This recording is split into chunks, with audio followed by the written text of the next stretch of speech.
তারা সবাই মাঠে গেল আর দেখলো মাঠের সব ঘাস সবুজ, একটা হলুদ বা শুকনো ঘাসও নেই সেখানে।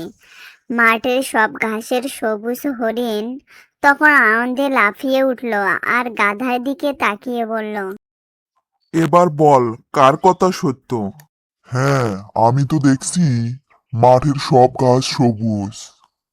হরিণ তখন সিংহের দিকে তাকালো। সবকিছু বিচার বিবেচনা করে সিংহ রায় দিলেন, হরিণকে 3 মাসের জন্য কারাদণ্ড দেওয়া হলো।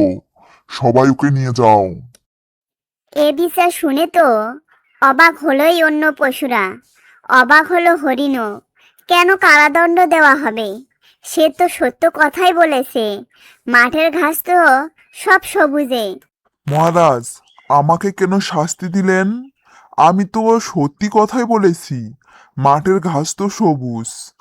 আমি জানি তুই সত্যি বলেছিস। সিংহরাজ, তাহলে কেন আমি শাস্তি ভোগ করব?